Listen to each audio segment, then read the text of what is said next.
하나님 말씀 누가복음 11장 20절부터 26절까지 말씀을 봅니다.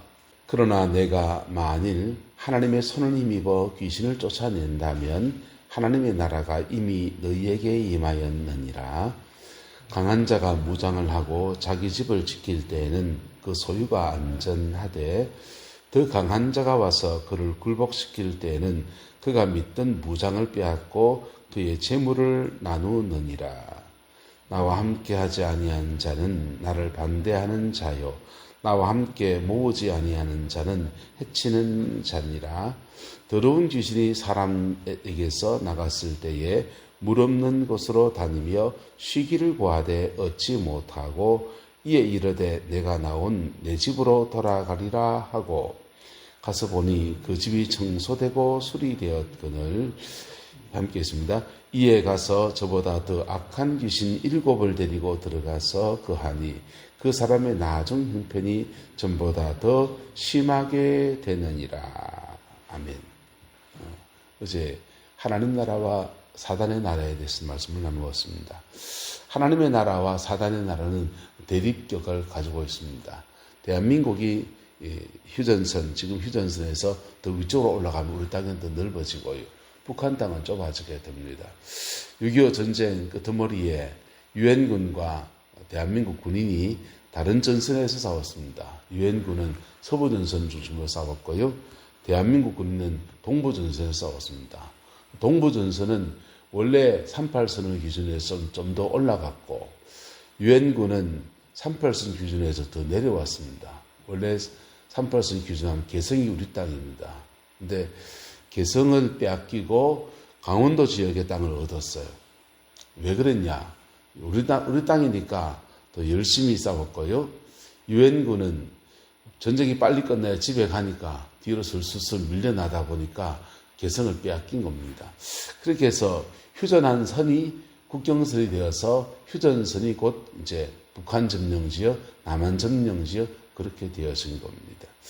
그래서 하나님의 나라와 사탄의 나라는 대적점에 처해 있어요. 그래서 하나님 나라가 세워지려고 하면 사탄의 나라를 부숴야 됩니다.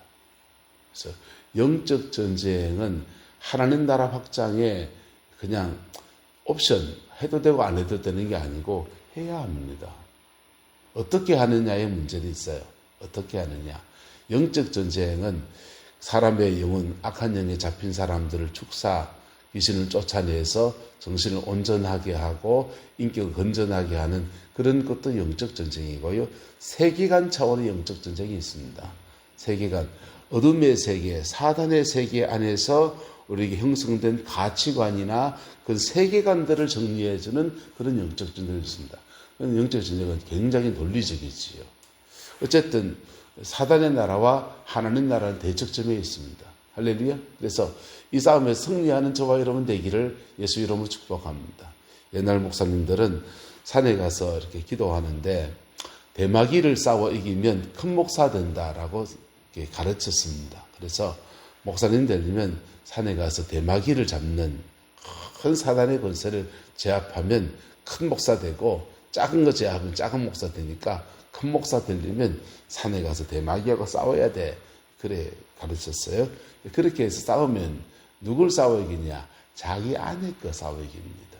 자기 안에 거 싸워 이겨서 나를 이기는 자가 곧 세상을 이기는 자거든요. 그래서 그 안에서 하나님 앞에 이렇게 큰 종으로 쓰임받는 분들이 들어 계셨어요. 어쨌든 그런 영적 전쟁에 능한 저와 여러분 되기를 예수 이름 축복합니다. 근데 그 영적 전쟁, 우리 안에 실제적인 영과 싸우는 영적 전쟁에도 요령이 필요하고요. 세계관과 가치관이 안 잡히면 또 다른 문제가 생겨나는 거예요. 세계관 차원의 영적 전쟁은 굉장히 논리적이지만은요, 이 가치관이 비틀어지면 영적 전쟁 시큰해놓고는요, 전혀 다른 가치관 가지며 살면서 사단을 계속 불러들여요. 그래서 오늘 세계관 차원의 영적 전쟁에 대해서 영혼의 빈집이라는 주제를 한번 나눠봅시다. 자, 주님이 사단을 쫓아내었다, 하나님 나라에 임했다라고 하는 겁니다. 강한 자가 무장을 하고서 자기 집을 지킬 때 그 소유가 안전한데 더 강한 자가 누굽니까? 성령이십니다. 예수 그리스도 영입니다. 할렐루야. 더 강한 자가 와서 그 강한 자, 우리 안에 있는 강한 자, 그 대장령이 있거든요. 대장령에 따라서 죄를 지는 성실이 다 다르게 나와요. 그래서 청송 보호감호소, 옛날 보호감호소, 지금 중범자들만 모아놓은 수용소가 청송교도소입니다. 청송교도소에 가보면 거기 죄 지어서 이렇게 감옥에 갇혀 있는데 죄를 다양하게 지어서 그 와 있는 사람이 별로 없어요. 다 주 종목이 있습니다. 음란 문제로 그냥 가는 강간 뭐 이런 미수 이런 것들 때문에 온 사람들은 늘 같은 죄로 들어와요. 자범, 도둑질한 그 한 사람들은 절도 몇 범, 절도 3범, 절도 7범 이렇게 나갑니다. 살인은요. 살인에 잡힌 사람들은 살인죄 뭐 같은 죄를 반복해서 짓습니다. 그래서 왜 그런가 하면 우리 사람 속에 들어와 있는 영들은, 어둠의 영들은 질서가 있어요. 대장령이 있습니다. 우리 안에도 있을 수 있습니다. 사이즈는 달라요. 청송보도소에 있는 사람은 완전히 그냥 사단에게 잡힌 사람들이고 우리 안에 영향을 끼치는데, 영향을 끼치는 사단의 세력, 그 어둠의 영들이 우리에게는 대장령이 있어요. 혈기가 대장인 사람은 그 혈기가 중심이에요. 그 다음에 그 옆에 음란, 가난 이런 거 붙어 있겠죠. 그래서 각자마다 대장령이 다르고 각자마다 죄의 주 종목이 달라요. 내가 주로 짓는 죄의 주 종목이 다릅니다. 주 전공이 달라요. 그래서 한번 따라합시다. 한 사람 한 가지만 싸워 이기면 됩니다. 내가 주로 드머지는 한 가지 죄만 다 싸워 이기면요, 그 죄 잡고 싸워 역사하는 어둠의 권세도 다 이기는 거예요.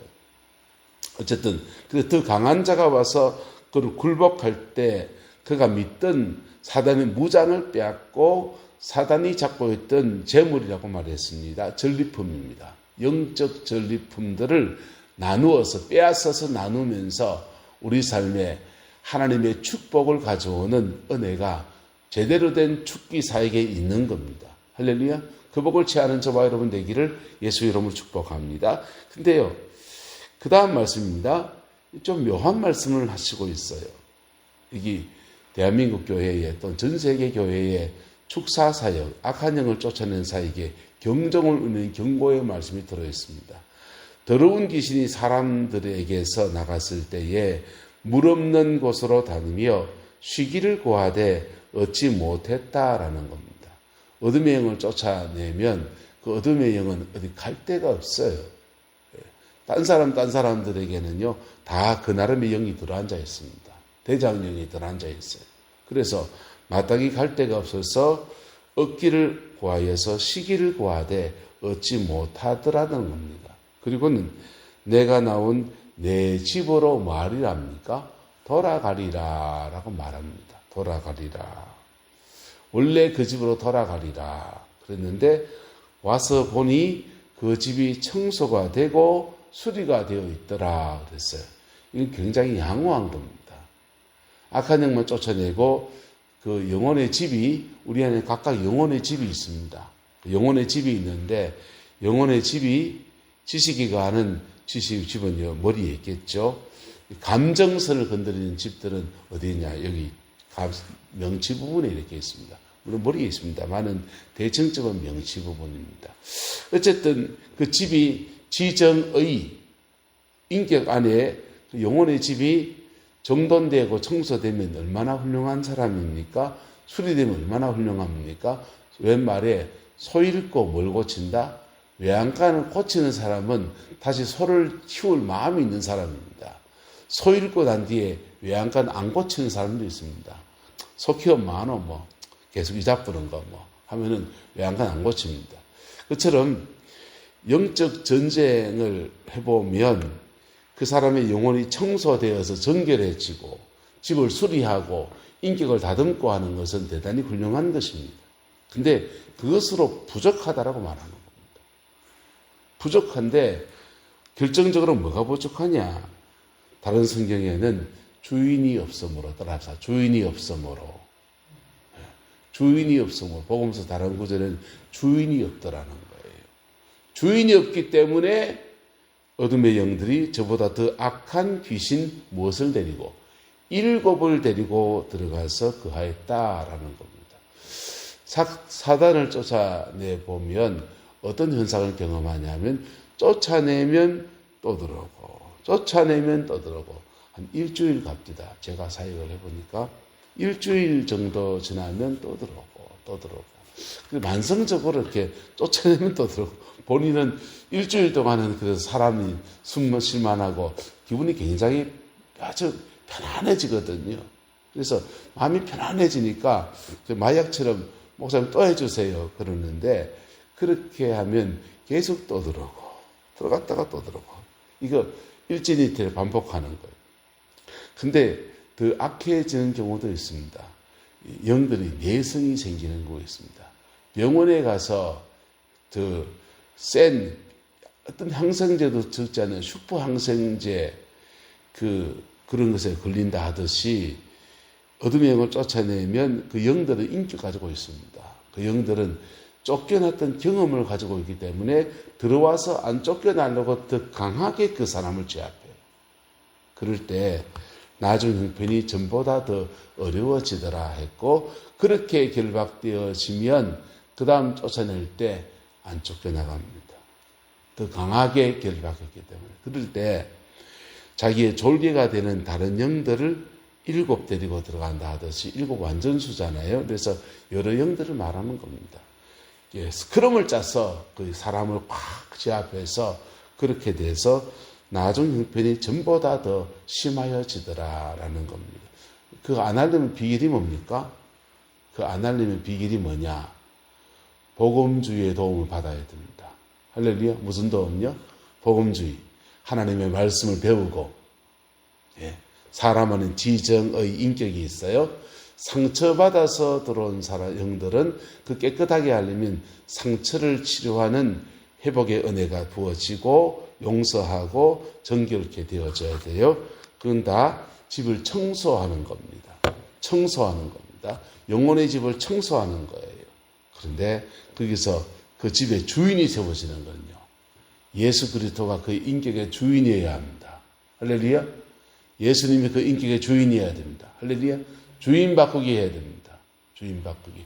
복음주의는 끊임없이 사람들의 성화, 믿음의 여정들을 사형리에 보면은 마음속에 내 영혼의 집에 의자 위에 내가 앉아 있느냐, 이 십자가 세워놓고 예수님이 앉아 있냐, 이 싸움하는 겁니다. 성화의 여정은 예수가 주인 되느냐, 예수가 내 삶에 내가 주인 되느냐, 이 싸움하는 겁니다. 그래서 복음주의는 예수님과 관계 안에서 인생의 문제를 모두 풀어가려 하고, 카리스마틱 오순절 교단들은 거기에다가 뭘 더하는 거냐면 성령의 능력을 자꾸 더하는 거예요. 그런데요, 성령의 능력이 더해져서 성령 안에서 역사하고 하는데 그 좋은데, 그렇지만 말씀의 역사, 예수 그리스도의 보혈의 능력, 그리고 주님과 오늘날의 인격적 관계, 이게 그리스도가 주인된 삶인 겁니다. 할렐루야. 그 안에서 그 집을 청소해야 됩니다. 그 집을 수리해야 됩니다. 그리고 내 삶 안에 그리스도가 주인된 삶을 살아갈 때 이 복음주의 사역과 함께 병행해 갈 때 그 축기 사역이나 이런 것들이 의미 있는 사역이 되어져요. 다람쥐 쳇바퀴 돌듯이 쫓아내면 또 그렇고 쫓아내면 또 그렇고, 그건 능력 갖추는 것도 쉬운 건 아니거든요. 영들을 다루는 것들을 훈련하는 것도 쉬운 여정이 아닌데 그렇게 훈련돼서 사역했는데 열매가 전혀 이상한 열매가 맺어지면 너무너무 괴로운 겁니다. 그래서 복음주의 안에서 예수 그리스도의 피 묻은 십자가의 복음 안에서 영혼을 섬기는 사역들을 해나가지고 그렇게 세워져야 되는 거예요. 그 밸런스를 잃어버리게 되면 축사 사역을 하면서 온갖 이상한 일들이 일어납니다. 상담학에서는 상담자와 내담자 사이에 전의와 역전의에 관한 얘기예요. 전의와 역전의가 있기 때문에 상담을 하는 사람들은 슈퍼바이저, 자기의 슈퍼바이저를 찾아가서 상담하면서 받았던 모든 그 마음의 쓰레기 같은 것들을 슈퍼바이저에게 다시 이렇게 토해놓습니다. 그때 또 재상담을 또 하는 거예요. 그럴 때 자기께 해소가 되어지고, 슈퍼바이저는 또 어떻게 하겠습니까? 그보다 더 높은 권위에 사든지 자기 안에서 잘 해소하든지 그래야 됩니다. 근데요, 축사 사역자는 누가 슈퍼바이저입니까? 예수님이 슈퍼바이저입니다. 할렐루야. 그가 주님과의 교제하면서 주님과 교통하면서 자신의 영혼의 문제를 이렇게 토해나가고 바르게 사역하고 바르게 주님의 슈퍼바이저를 만나면요, 사역은 하면 할수록 더 강해지고요, 더 정교해지고요, 더 깊어지고요, 더 온전해집니다. 왜?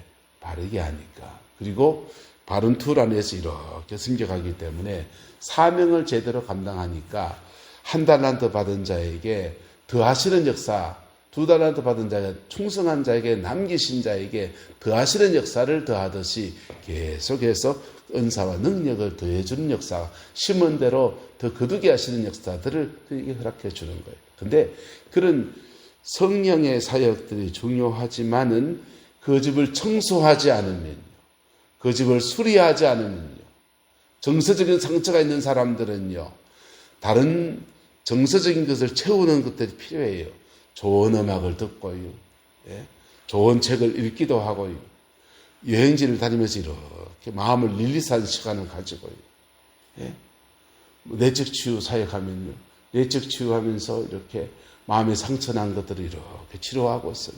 그 다음엔 청소하고 수리하고, 그리고 빈집이 되지 않게 그 영혼 안에 다른 좋은 것들을 자꾸 채우는 거예요. 정서적인 것들, 지적인 것들, 마음에 습한 것, 새로운 관계의 망들 속에서 이걸 채워가는 겁니다. 그래서 영혼의 집을 청소하는 것, 수리하는 것 필요합니다. 거기에 더하여 줄 게 뭐냐? 예수가 주인 되어야 된다는 것입니다. 주님과 교통하면서 예수님의 인격적 관계 안에서 그분을 늘 우선시하는 그런 삶의 태도로 이끌어 줘야 돼요. 그게 잘하는 데가 뭡니까? 복음주의입니다. CCC, IBF, 내비게이터 같은 선교단체에 나온 성경공부 교재들입니다. 사랑의 교회나 이런 온누리 교회에서 나오는 그런 성경공부 교재들, 말씀을 나누는 교재들, 이런 거 있습니다. 그거 갖고 이렇게 나누고 그렇게 나갈 때 지적인 영역, 정서적인 영역, 의지적인 영역들이 이렇게 건전하게 채워져야 돼. 그리고 예수가 주인 되어야 됩니다. 그럴 때 악한 영을 쫓아내는 사역도 또 하나의 사역 안에서 아름다운 자리매김을 할 수 있는 겁니다. 저는 상담을 전공했는데요, 심리학 공부한 사람들이 심리학을 깨닫고 난 뒤에, 심리역동의 원리를 깨닫고 난 뒤에 이걸로 사람을 바꿀 수 있다라고 생각했습니다. 그래서 도전들을 해봤습니다. 안 바뀌는 거예요. 100년 했습니다. 안 바뀌었습니다. 절망했습니다. 근데요, 사람을 바꿀 수 없는데 그 심리학이라는 것들을 어떤 영역에 잘 사용하면 사람을 바꾸는 데 도움이 된다는 걸 발견했습니다. 똑같습니다. 축사 사역이나 귀신을 쫓아내는 사역들이 무용하냐? 무용하지 않습니다. 절제 있게 사용하면 굉장히 득스러운 겁니다. 할렐루야. 그리고 복음주의 사역과 말씀을 공부하고 말씀 안에 거하는 것도 훈련하는 사역과 함께 해나갈 때 이 사역은 가장 아름다운 열매들로 맺어질 수 있는 것입니다. 그 축복과 은혜를 함께 누리게 되고 함께 나누게 되는 우리 교회 되기를 소망합니다. 기도하겠습니다. 좋으신 아버지 하나님, 영혼의 빈집 같은 모습들 우리가 얼마나 많이 있는지 우리를 정결케 하시고 깨끗하게 하시고 온전케 하시는 주의 역사가 이루어지게 인도하여 주시고, 우리 교회 안에 말씀의 깊은 것을 나누고 또 피 묻은 십자가의 은혜 아래에서 정결하여지고 어둠에게 잡힌 모든 것들을 풀어내서 끊어내고 그 속에서 하나님의 축복과 교회로서의 본질적 사명을 잘 감당해내는 은혜가 있게 축복하여 주시옵소서. 오늘 거룩한 주일입니다. 주께 나와 예배할 때에, 하나님의 얼굴을 구할 때에 주님만을 구하는 예배자로 우리 모두가 그렇게 세워지게 우리 하나님 인도하여 주옵소서. 여호와께서 한없는 은혜와 사랑으로 함께해 주시길 원합니다. 예수님의 이름으로 축복하며 기도드리옵나이다. 아멘.